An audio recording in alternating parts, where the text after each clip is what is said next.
Shalom Bapak Ibu Saudara-saudari jemaat yang Tuhan Yesus kasihi. Hari ini kita masih ada dalam suasana kebangkitan Kristus di minggu keempat setelah perayaan Paskah. Maka kita akan merenungkan pembacaan Alkitab yang terdapat di dalam 1 Korintus pasal 15 ayat 1 sampai ayat yang ke-11. Dan dari pembacaan ini diberi tema Kebangkitan Kristus, dasar kebangkitan orang percaya. Tentunya kita akan merenungkan bersama apa makna kebangkitan Kristus di dalam kehidupan orang percaya.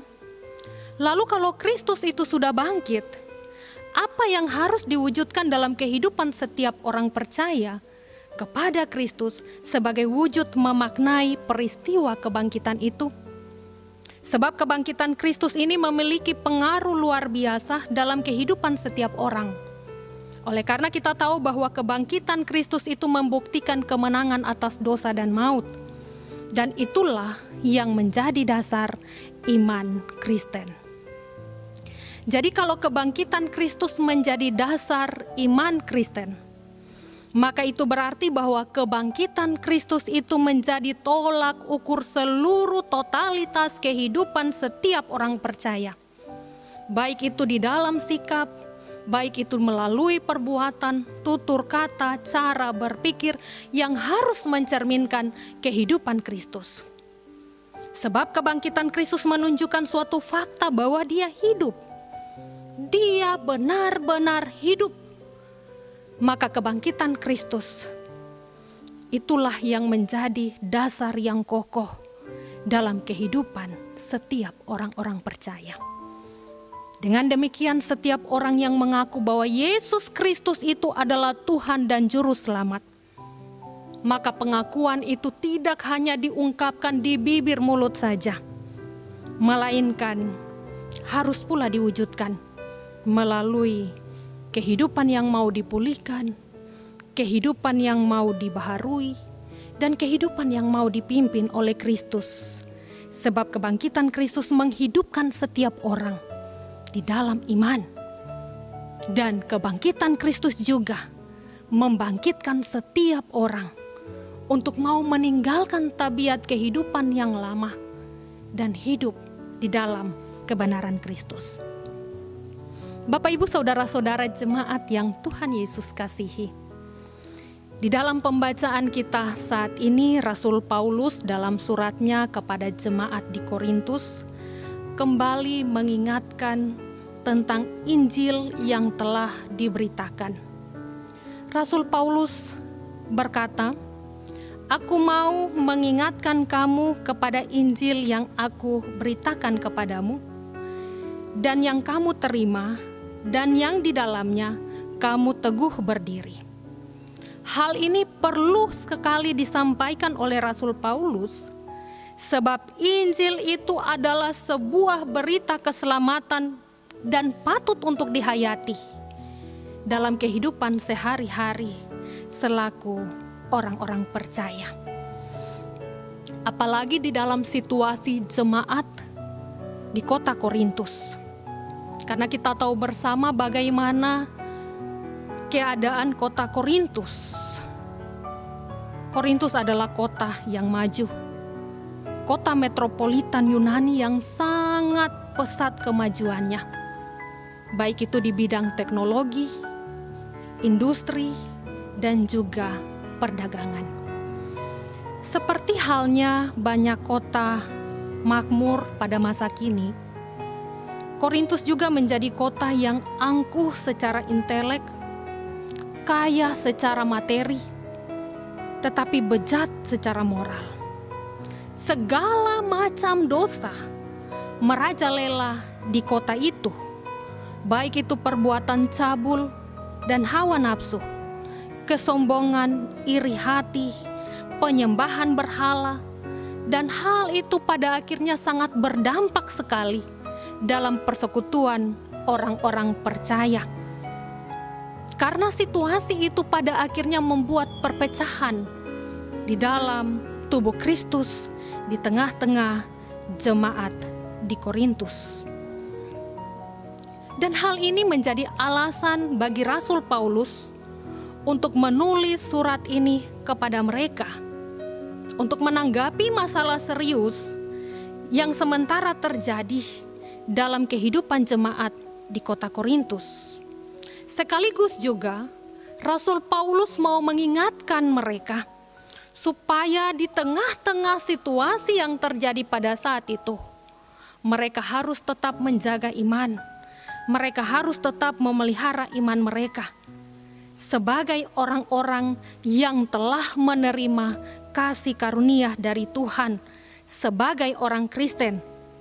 Sehingga dalam situasi itu, Rasul Paulus terus mengingatkan kepada mereka, jangan pernah menunda-nunda waktu untuk percaya kepada Tuhan Yesus Kristus. Paulus juga mengingatkan bahwa oleh Injil kamu diselamatkan. Maka itu artinya bahwa Injil harus dipertahankan oleh setiap orang percaya. Dan dalam kehidupan mereka harus tetap berpegang teguh kepada Injil. Dengan demikian Injil yang disampaikan, yang diberitakan oleh Rasul Paulus tidak akan pernah menjadi sia-sia jikalau mereka mendengar dan langsung percaya kepada Injil. Bapak, Ibu, saudara-saudara jemaat yang Tuhan Yesus kasihi, pemberitaan Injil yang disampaikan oleh Paulus adalah suatu kebenaran tentang Kristus yang telah mati atas dosa-dosa manusia. Dia dikuburkan tetapi bangkit pada hari yang ketiga, sebagaimana yang tertulis di dalam kitab suci. Ada dua alasan yang dikemukakan oleh Paulus bahwa kebangkitan Kristus yang disampaikan di dalam Injil adalah suatu kebenaran. Yaitu yang pertama, berdasarkan kesaksian hidup Rasul Paulus sendiri, sebagaimana yang dikatakan, sebab yang sangat penting telah kusampaikan kepadamu, yaitu apa yang telah kuterima sendiri. Itu artinya bahwa Rasul Paulus menyampaikan hal ini bukan berdasarkan informasi yang diterima dari orang lain, bukan pula berdasarkan kesaksian dari orang lain, melainkan pengalaman Rasul Paulus sendiri dalam perjumpaan dengan Kristus ketika dia sementara dalam perjalanan menuju Damsyik. Dan itu Bapak Ibu saudara-saudari jemaat sekalian bisa baca di dalam Kisah Para Rasul pasal 9 ayat 1 sampai 19a. Dan perjumpaan itu mengubah kehidupan Rasul Paulus untuk hidup di dalam pertobatan. Dan pada akhirnya lewat perjumpaan itu mengubah seluruh kehidupannya. Karena Rasul Paulus menyerahkan seluruh kehidupannya dalam tugas pemberitaan Injil kepada seluruh bangsa. Hal yang kedua, berdasarkan fakta penampakan Tuhan Yesus setelah kebangkitannya, bahwa pengalaman perjumpaan dengan Kristus telah lebih dahulu dialami oleh murid-murid Kristus dalam berbagai kisah penampakan Tuhan Yesus setelah dia bangkit. Dan hal itu untuk membuktikan bahwa benar Kristus telah bangkit, dia hidup.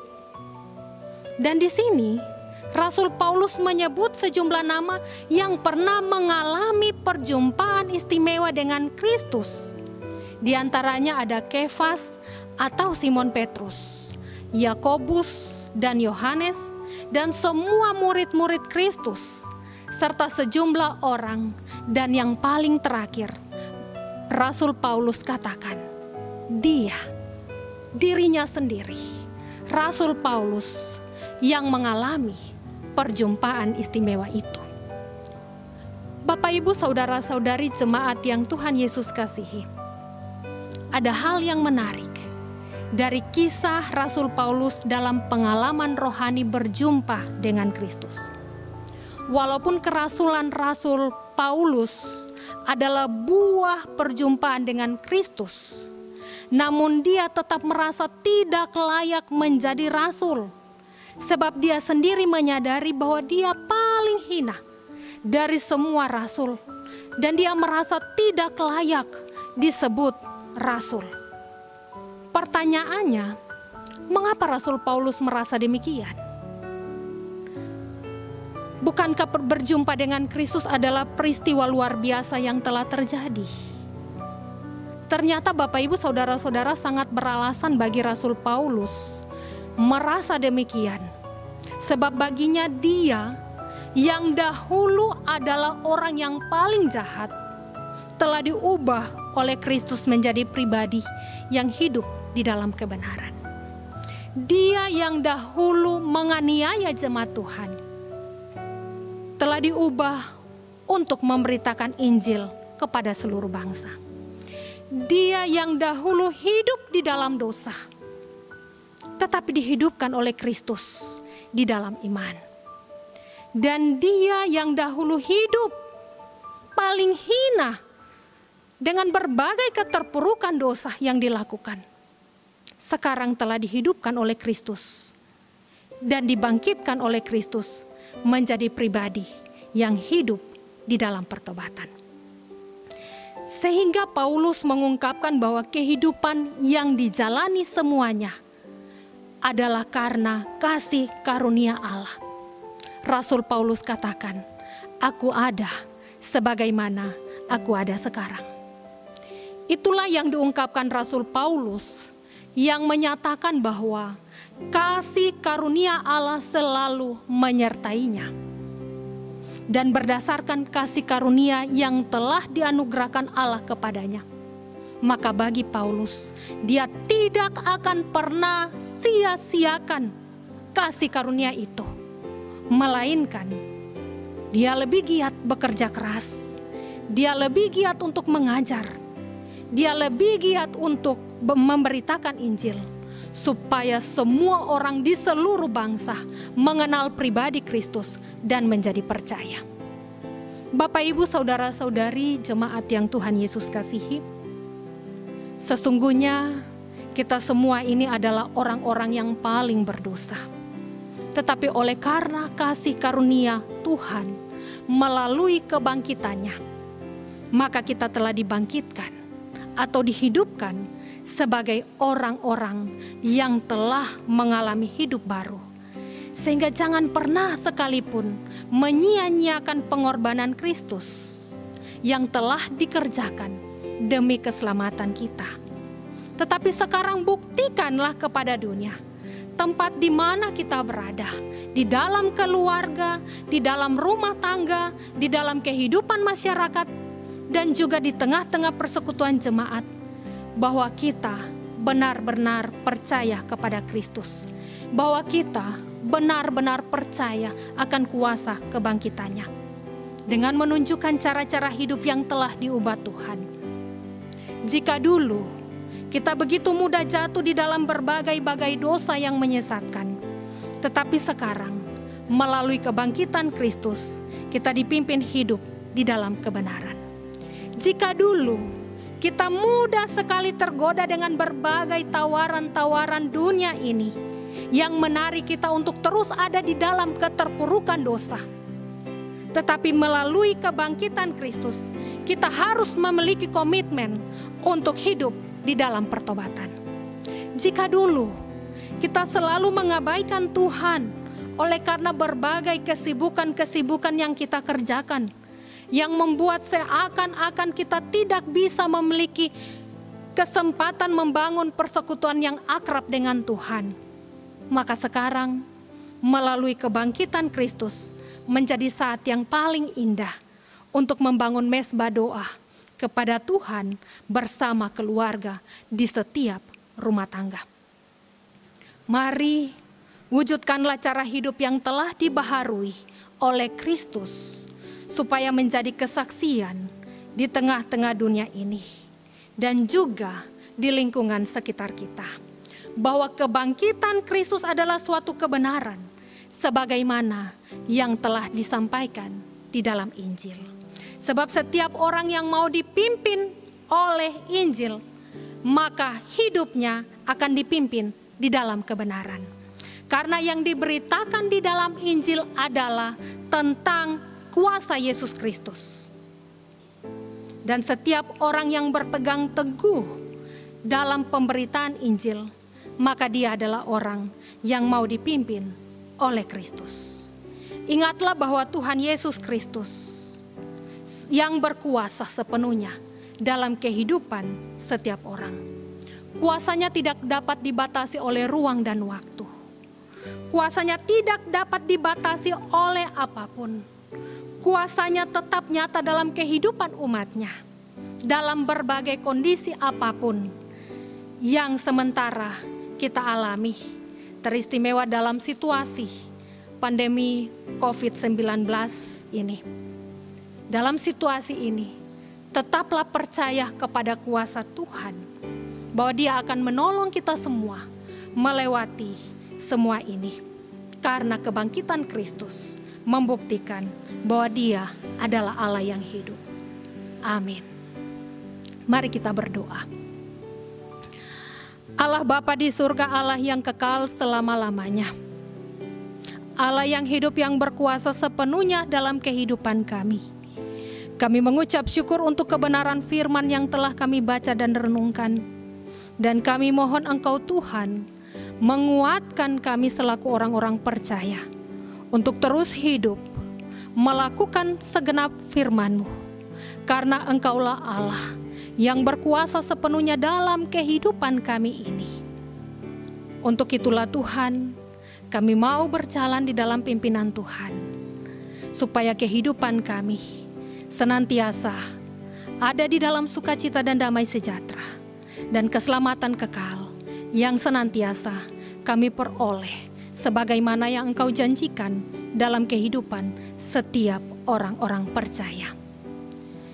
Di dalam pimpinan kuasa Tuhan, biarlah kebenaran firman Tuhan ini dapat selalu tertanam di dalam batin kami, dan selaku orang-orang percaya, kami dapat mewujudkannya dalam kehidupan kami selaku anak-anak Tuhan, di tengah-tengah kehidupan kami secara pribadi, keluarga, dan juga dalam persekutuan jemaat-Mu ini. Di dalam nama Tuhan Yesus Kristus kami berdoa. Amin.